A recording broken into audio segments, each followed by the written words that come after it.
Have we got our hair right? We're going to be live. I know, We are. I'm fixing it. Fix it, fix it, fix it. We're live, we're live. Well, you did that deliberately so everyone could see me fixing my hair. I did do that deliberately. I did do that because I I think the audience is having more fun with our backstage madness than with the real thing. Tell us the story. Tell us the story. So I said, may as well go live and then do the drama. How's that for a know. plan? And I Go on since then. personally removed the extra element from the story because we don't have the maid coming and checking on your dinner anymore. No, So we have to no, do this other is true. drama. No, I've got to do it. Well, good evening, everybody. We are here again with you, me, and her, Shals, Annie, and Sonal. And yet again, another interesting topic. But before I take you to the topic, I've been hearing from a lot of people that you want to know the backstage fun of three women trying to work together. So I'm going to give you a little insight into the backstage fun today. So today's topic is second marriage, right? So we have this discussion going on okay, what should we call it, etc., etc. Let me tell you about Sonal. So by now, Sonal would have done about 1 million researches, and she would have researched about 1 million couples, and already she knows everything what it would be a second marriage. That's Sonal. And let me tell you, so hi Sonal first. Before I take it to Annie, let them know who's the one researching. Thank you. That's a very gracious introduction, Shals, as always. But trust No, me, I think I don't need lessons on marriage anymore or any research. I have my yeah, own experience, and that's good enough. yeah. Oh my God, don't come to me, Charlie. Don't come to me. You have no choice. This is my only moment because after this, you won't let me speak. So I'm going to take my airtime. I'm giving it to you, buddy, till I speak. Hi, Lokesh. Thanks for joining in. So my second co-host is Annie, who I have to tell you, there I am in the midst of trying to get back home because lockdown's kind of eased, and I'm rushing back, and I open my phone to check out what's going on with the messages, and suddenly I see the link on the WhatsApp group that we share with each other. I'm like, okay, am I late? What's going on? And then I see a message from Annie saying, oh, I'm just bringing it down because there's like 100 messages after that. So she's not just bringing it down. Talk Yeah, about being organized. That's how organized she is. And yeah, 5 o'clock, she had it sorted. She had I had to, everything sorted for us. I had to bring the link down in case I got cut off. You know, anything can happen in my place. You know this.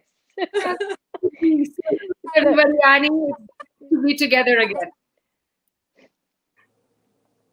Always. oh, There did you you go. ask me a question? Did you No, ask me a it was question? just, Because I just got I cut off. just I just expected a hello. So the thumbs up was like, oh my God, that was not a part of the script. Oh, sorry. I think I'm going to get And my glasses off. Even my eyes are swollen, but I'm going to take a break from the glasses. So, girls and guys, welcome on the show. This is going to be a really fun show. And what I'm going to do is, hi, Manuel. Thank you for being here. Manuel is a very dear friend of mine from the south of France, Sonal and Annie, and he's watching us today. Thanks so much for watching. We have a very I'm interesting guest. I'm going to bring her on board before I introduce her and talk about her so that she can hear us as well. Hi, Tanya. Welcome on the show. Good evening.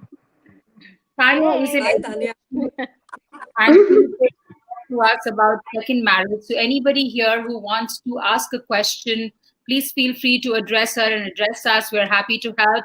And Rohinesh is here as well. Rohinesh, hi to you. I'm going to hand over the baton to Annie to take over and introduce our topic and take it forward from here. Annie, go on. Why, thank you, Shalini. So here I come. Okay, so as Shalini says, oh my God, this is like perfect, isn't it? As Shalini says, it's literally about first marriages and whether we've learnt the lessons that allow us to make it perfect the second time around. Now, a bit of context is that we already know, well, because I mentioned this last time, that the divorce rate in India is still the lowest globally at 1%. However, it has doubled over the last 2 decades. Now, what that kind of figure kind of tells me, I'm making this assessment, that probably we as individuals are more particular about what we want and what we don't want in a relationship. Okay, so I'm hoping this conversation today, I think, consoles a few people that, it consoles that they're not the only ones in a strained relationship. A lot of people are life isn't hunky dory as social media portrays, because chances are we've taken 1,000 photographs and put one that's up that is perfect, that looks perfect. And I'm also hoping that today's show, you could probably take away a few things that may open your eyes, maybe give you a bit of advice, possibly. We're not experts. If you are entering into a relationship, first, second, third, or fourth time, it could be anything if you're that lucky, honestly. So now, Shalini has done already. I thank Tanya to the table. Thank you so much for coming on today. It's an absolute pleasure. So I will ask you, I mean, could you talk us through your first marriage briefly, if you could, Tanya? Um, I put it very briefly. I was seeing this senior of mine in school, and we've known each other. I mean, the feelings for him didn't start very early on, but then we sort of knew, the families knew of our existence. Then you have that weird adolescent stage that comes in where you fancy anybody and everybody who gives one sort of, a little sort of attention Yeah. towards you. We happened to go to the same church, and things worked out. I mean, it was rather favorable for us to actually fall in love with each other. So it was more Hmm. feelings for me towards him than him towards me. But anyhow, I guess it was just very convenient, best friends, marrying. Yeah, it worked out. So I went on to do my graduation from Stephens in Delhi. And then he went on to do it from another college in Delhi University itself. But anyhow, when we were of age, I mean, because his parents happened to marry very late on.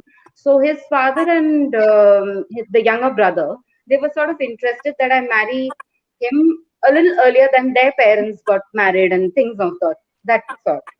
So the father did call me, my ex-father-in-law, so to say, did call me, and he asked me whether I'll be comfortable marrying. And since the family was known, I did like the boy and everything. So I sort of agreed. I was like, okay. I said, there's just about one condition. I want to study more. So then he was like, no, no, wo ho jayega. We'll manage. You don't worry. We'll adjust. They were typical business class family. But then once the proper marriage thing happened, things started changing. Equations changed between each one of us. So Hmm. there were a lot of changes after that. Right. Okay. So I only see myself right now. So I'm still gonna. I can only see Shalini right now, not Yes, myself. yes. But I'm gonna carry. I'm gonna carry on because obviously people can probably see everyone else.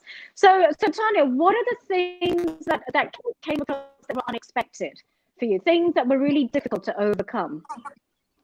And what was the deal the breaker for you the biggest eventually? deal breaker, Annie, is like there's this entire tag that comes in that you are a divorcee. When the divorce thing comes in, I mean the tag that comes in, and trust me, it's not an outsider who generally puts a tag. It's generally somebody from the home itself, the home front, or the, let's say, the immediate circle that you're walking around with, your cousins, or I mean all those lots.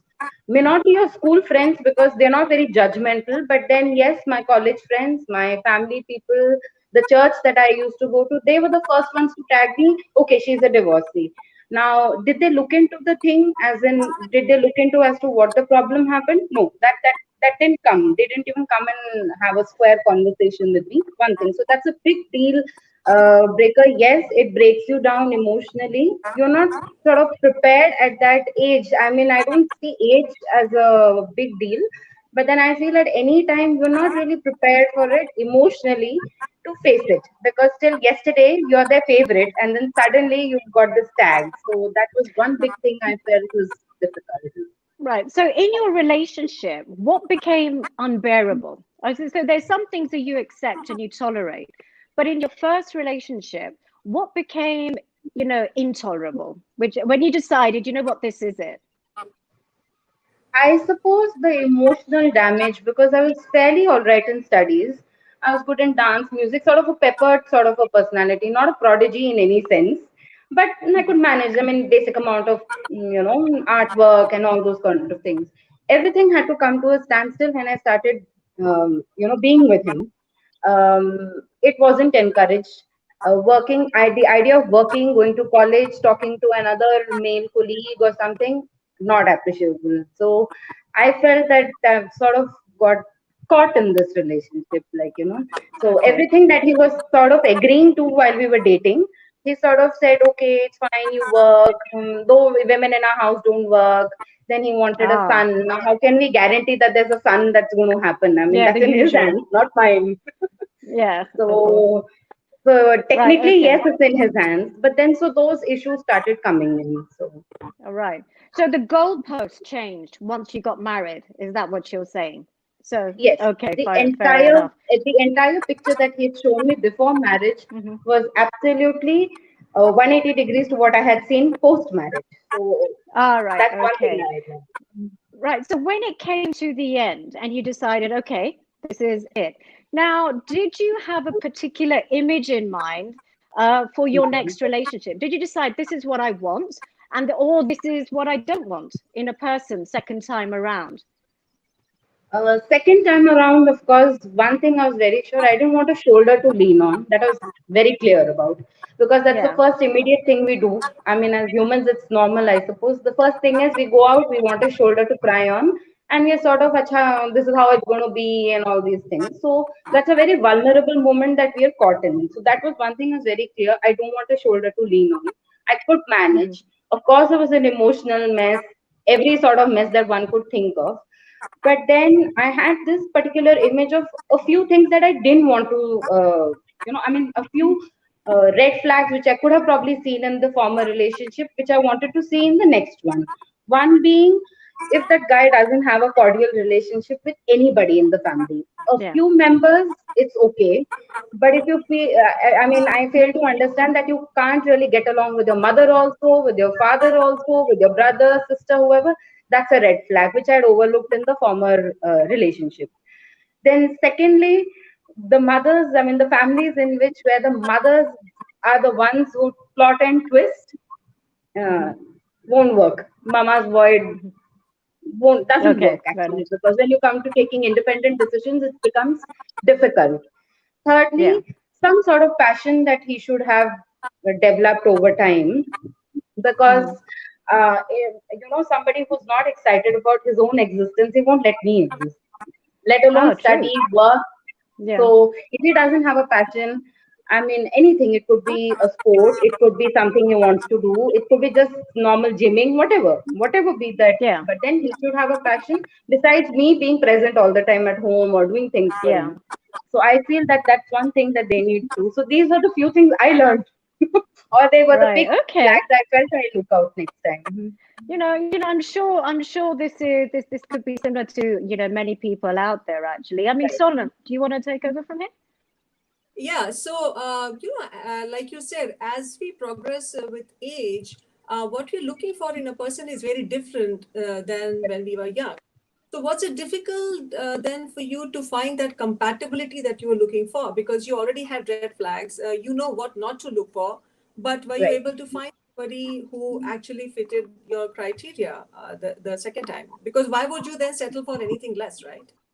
Right, right. Now, since already it had happened once, so we become more selective in while we're choosing the second time around. First thing. Secondly, you're a bit older, you're a bit wiser, and anyhow, now that people have tagged you, go on to deciding for your own self. That's one thing that Hmm. you've learned over the. I mean, it doesn't matter.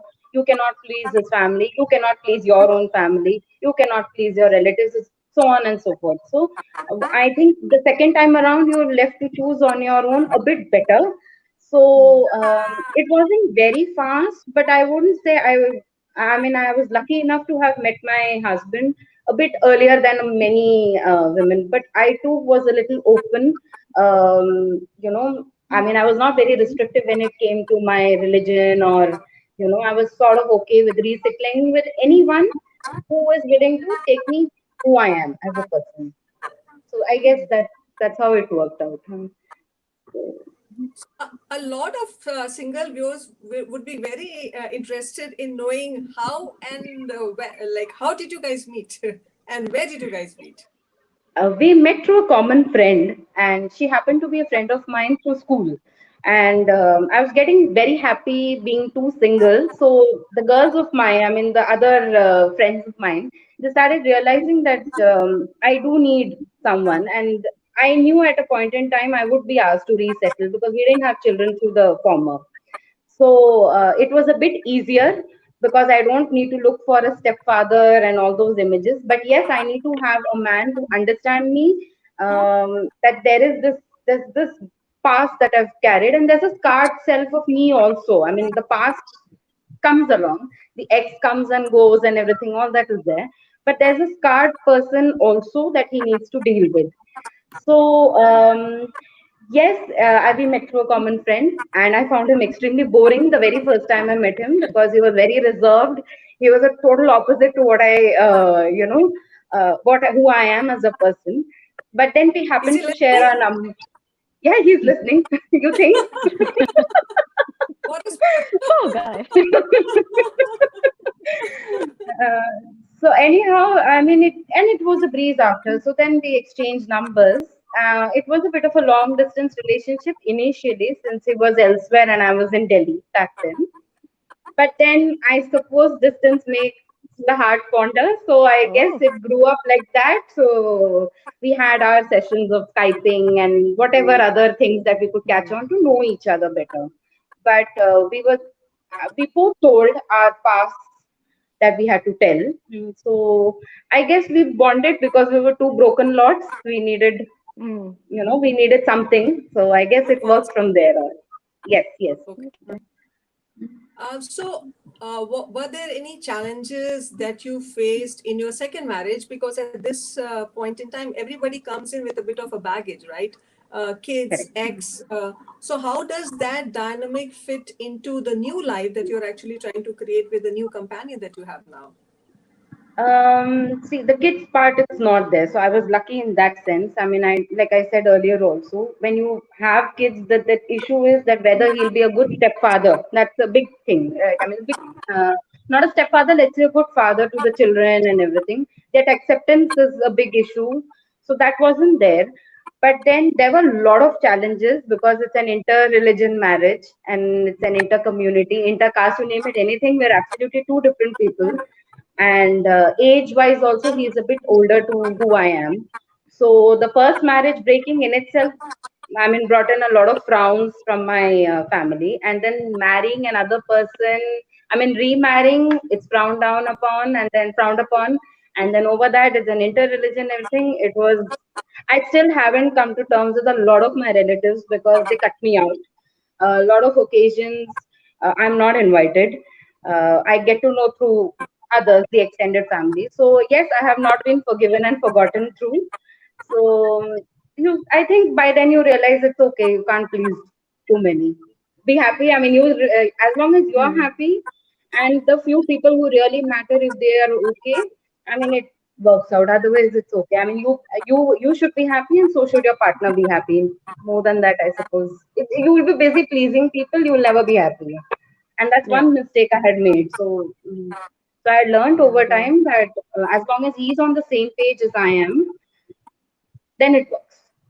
Everybody Okay. else doesn't matter. Even my mother, my sister, his parents, it doesn't matter. They'll It get will. along, Yeah. Eventually. eventually. Yeah. So looks like the extended acceptance wasn't there the second time around, It but it still looks like isn't there. it still isn't, right? But it looks It like still. as far as the compatibility goes now, you are in a much better situation than your previous marriage. So it looks like it's working fine. Yeah, All yeah, said and it done. is. Good, Charles. Wonderful. I forgot to tell the audience that we were today supporting the Red Dot campaign because you had four women here sitting together. And since we were not wearing the dots on the head, we decided to do the red lipstick and live a little. So here's all of us supporting the Red Dot campaign and very proud to be woman. It was very important to say that, Tanya. Thanks for being with us and wearing that dot for everybody. Tanya, I would love to hear your story. My perspective is a little different. Okay. Being a working woman and you have the confidence to be able to take care of yourself financially and your children financially, why marriage at all the second time around? Yeah. Because they say कि अगर आपने, like you said, आप हिंदी बोलते हैं तो मैं आपको बोलूंगी, वो कहते हैं कि कि आपने एक बारी वो चख लिया तो उसके बाद लोग कहते हैं कि नहीं कर लिया ना, you have to do it once. So why did you feel that you wanted to do it the second time around? Do you not think that it's a mistake to do it now? You can't say it's a mistake because you're married already, but there's a Right. research that says that every marriage after 2 years becomes the same, because it is not about a marriage, it is about our own patterns, right? So if we change ourselves in the same marriage and invest in it, we can probably change our own patterns. But you decided to move out of that without any physical abuse or any such situation, just with a mental story that probably you were creating or probably what was real. So why marriage at all is my question to you. um, Marriage at all, ma'am, had I not met my partner or had I not probably seen somebody who understood me, I wouldn't have gone on to marry again. It's as simple as that. It's not that I needed somebody to cling on to, but I didn't want to, be. I mean, 10 years later, I shouldn't feel, nay, he was actually a good one. I should have, and then I'm pawing here and there. That shouldn't happen. So it's for my own sake. I felt that we connected. Okay, and had that compatibility not happened in the first place, I don't think I would have married. I would have waited alone. For all that my family would have rushed through, I don't think that matters because, but I would have only married. It's just that I've been lucky that things fell in place after that, or in time, so to say, or we happened to meet. I mean, all those kind of things. So, had he not been there, had he not understood me, or had I seen him and I sensed that there were things which were not working out, I wouldn't have married. It's that simple. I mean, marriage doesn't complete me. It just complements any woman.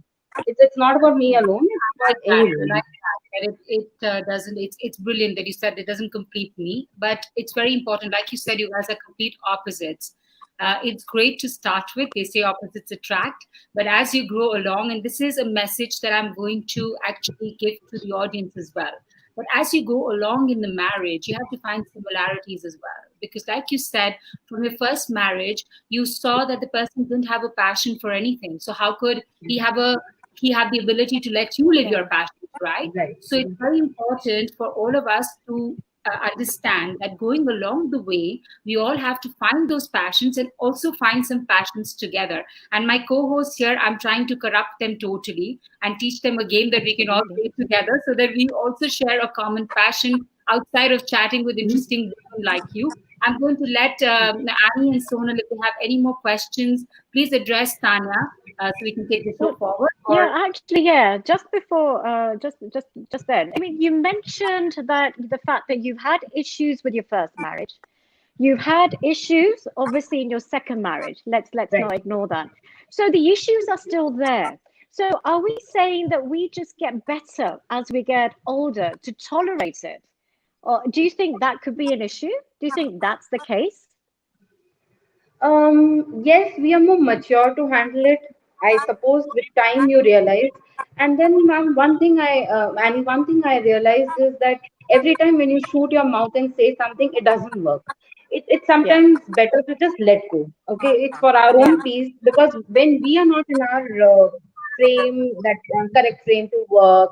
Okay, because the house runs because of us. We have to get up. We've got to do our bit of household chores. You cannot carry that be grunged expression and go out and teach or be it do anything, whatever sort of work that you're doing. So yes, the issues are still there. It's still there from my side of the family, more than his side actually. They are the ones who are finding it difficult. But then, because initially, I'll throw light on one particular occasion. Like initially, when I was dating him, that's my second husband. Um, there were a lot of issues because I told you there's a long distance. It was a long distance for a very long period of time. So I wanted to visit him and all those things. So I didn't lie. I've never lied to my mother that I'm seeing someone else and I'm being with someone else. सच बोल के जाती थी. I mean, I used to tell everything and I used to go. Of course, that used to land me into trouble eventually, but then nonetheless, I used to tell her the truth so that she knows where I am, right? So I told yeah, her, so she was very annoyed, like, she said, what's the need? You've just met him. क्या जरूरत है अभी उसके पीछे भागने के लिए? It will work out if it is to work out. But it doesn't work out just like that. You need to do it. It's both ways. He needs to do his share. yeah, I need to do my share too. So same way with his family, whatever I can do. I do my best. Like if we cook, I both families are given equal treatment. For all that they agree, they Yeah. don't agree, they like me, they don't like me, they talk ill about me. Also, I don't care. That's okay. Yeah. But then So yeah. we do our fair share. So Mm, I guess if they see us happy in a few years' time, if it is to be, they'll be on the same page. If it is not, let it be yeah. as it is. So so maturity has a lot to do with this. This is what I Yes, can see yes. actually. You see it from another perspective. Sonal, sorry. I guess apart from the maturity, were there any lessons that you learned in the first marriage that you thought would, you would implement in the second one to make sure it works in equal footage and there is a balance in the second one? Does that work that way, or you do end up making the same mistakes that you made in the first one, also in the second one, being humans, but the capacity to handle it better? Like, which one is it to? I guess in the first marriage you make and one set of mistakes, and sometimes it happens that a few that you carry on in the next. So I feel you make mistakes either ways. In the newer one Yeah. also, the older one also. In the first one, you've got this picture. Actually, we've all been conditioned from the beginning that there is this particular set of roles that you have to define. There's this particular set of things you have to do. It's expected of you, whether you are educated, you're not educated, whether you're a topper, not there, a cook, not there, good looking, bad looking, it doesn't matter. There's this particular role that already it's been assigned to us, or we've been conditioned to believe ye karna hai. These are the checklists that you need to fill in. Once you're married, this is so and so expected out of you. But then, so that one thing crumbles as soon as you get married. That is one thing that happens. I mean, we've got this, acha, ye karna hai, wo karna hai. We have to satisfy his mother. We have to look after his father. Their grudges, these things. All these things we're so busy looking after that we don't get time with our spouse to know. That is one mistake that I did in the first marriage. Which is why in the second marriage we sort of understood that we know each other better than the family. It doesn't matter. Extended families will come in eventually. They'll come for one occasion and then another occasion they're not there. So they'll never side us. That's one thing. Second thing is don't expect too much out of anyone. I mean, that's one thing I learned. Mm, That's a very Expecting good too one. much out of, like, I expected too many things in my first marriage. I expected him to do this, I expected him to do that, I wanted him to do this. Then I realized I'm capable enough to do it on my own, so I'll do it at my own time and pace. So anything else if he or she does, or the family does, is a bonus. So if you've got a good family, you've got good in-laws, it's a bonus. But you've got to take care. They're his parents. You've got to respect them. That mhm. that other set of things will fit in anyhow. So I suppose Yeah. in the first marriage and comparing the two marriages together, there were some mistakes that I made in the first one, that expectation crumbling and all the things. But second one is because you're so scarred, you're sometimes scared, whether if you say something, will your partner understand? That was one mistake I made initially. I suppose half a year or 1 year I made that mistake. We are scared, like, is it okay to open up each time? What would he think of me? Of course, during my dating phase we did tell, but then once you're married and once when you're dating, it's a lot different. That Agree. you do realize you're on the same page only once you talk to them openly, both ways. Yeah. So I guess that's the set of mistakes there. So I think, Tanya, you're absolutely right. That you have to keep making mistakes, learning from them, and growing together. That is the trick of a marriage, which I think we all should remember going forward. I'm sorry, I'm the Mm, Hitler of the show, and I always call it a day when I know the show is got to end now. But we are very grateful, Annie and Sonal and me, to have you on the show, and much absolutely. gratitude to you for educating the youth of our country. You're truly making a difference, and we're so Yeah. grateful to you for that. And Absolutely. your profile said something about you being a full desi and a full pataka in mind, body, and soul. And it was quite apparent. And you came together with three other patakas. So it's been quite a privilege show, if I may say so. But to the audience, I want to say that, already have been said once that if I get married, I want to be very married. So if you're in it, give it your all, guys, and it works. You do not need to do the second time around. And here's wishing you all stay home, stay positive, stay happy with each other from Annie, Sonal, Shalini, and Tanya. Thank you all for watching. Until next time, Bye. you, me, and her next Tuesday, 5:30, Facebook Live. See you guys. Big kiss, Annie and Sonal, to everybody. Mwah. Bye. See you Bye. guys. Thanks, Tanya. Catch you again. Thank you. Thank you. Bye.